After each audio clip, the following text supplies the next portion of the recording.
What are black box royalties?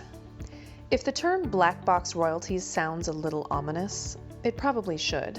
Black box royalties, or black box income, have become a blanket term for money, an estimated $2.5 billion that is earned but never paid out to any artist. Finding a way to get it is, in many ways, like trying to locate a black box at the bottom of the sea, frustrating and overwhelming. There are several ways money can end up in the black box category. One way is breakage. Breakage occurs when a streaming service like Spotify or Pandora pays money in advance to a label, say WMG or Sony, for the right to use its catalog.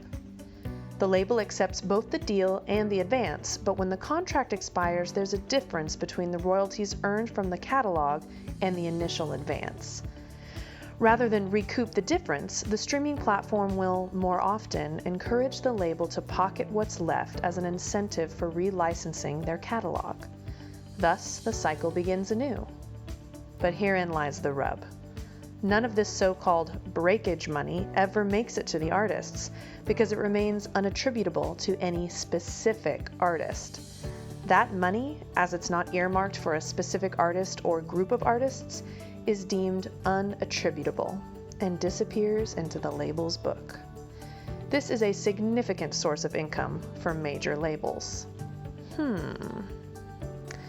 Some people would argue that the labels have been complicit in the sense that by not having great data and not having a worldwide database, it just makes it easier for money to go to the black box. And they have such a huge market share that they know they're going to get a huge chunk of the black box. Complicating the matter further, the major labels now own stakes in the streaming companies. How can they negotiate with themselves, theoretically? What's a fair royalty? What's a fair advance when they are both sides? Not only are the labels and the licensing platforms negotiating in a way that occludes artists, the labels and the licensing platforms are increasingly becoming each other. Another black box power plant is streaming platforms. From the beginning, the inability of streaming services to accurately pay rights holders represented a big risk for streaming as a business model. Spotify and other companies become liable for anywhere from $750 to $150,000 in statutory damages for each composition they streamed without a license. Then it became an even bigger mess. After Spotify got hit with a class action lawsuit, which it eventually settled for $43.45 million, streaming services began filing notices of intention, NOIs, with the U.S. Copyright Office for songs whose right holders they couldn't identify or find. That's what they were supposed to have done all along. Doing this shields them from liability, but paying a filing fee for each notice would have added up. Once the U.S. Copyright Office changed the rules and began charging per spreadsheet instead of per composition in 2016, services began filing NOIs in bulk. By the end of 2017, more than 50 million NOIs had been filed. Even some well-known hit songs have ended up as NOI, which raises the question: are streaming services intentionally not trying to locate the rights holders and go the easier, more profitable way of filing NOIs? Faced with the potential for stratospheric statutory damages, streaming services are burying the Copyright Office in an avalanche of paperwork. This is unnecessary, dishonest, and yet exactly what many businesses in the same situation are actually doing. Whether their motivation is avoiding liability, avoiding paying royalties, or both, this means that Amazon, Google, Pandora, and others pay no statutory royalties on any of the song copyrights in their millions of address unknown NOIs, until the song copyright owner becomes identifiable in the public records of the U.S. Copyright Office.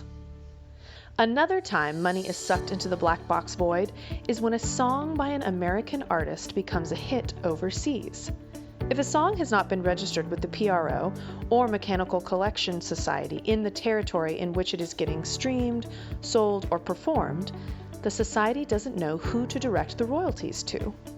Occasionally the money will make it to the writer's home society, but only if they've been provided with the proper metadata to make that connection.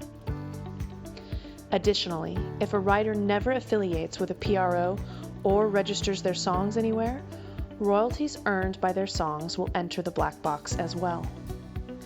And last but not least, there are neighboring royalties, a painful subject in the community of U.S. artists and U.S. master owners.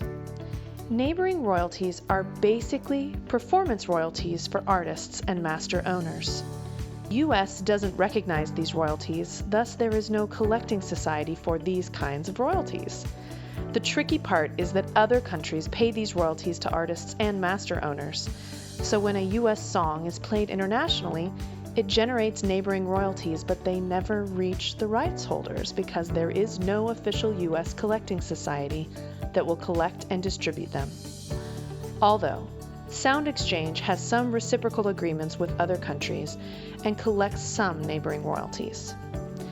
And the other reason is reciprocity, meaning the countries that do collect and pay neighboring royalties figure, why should we pay your artists if you don't pay ours? Thank you for watching. Now hit the subscribe button and check our videos. There might be some maps to hidden treasures and royalties for your music career.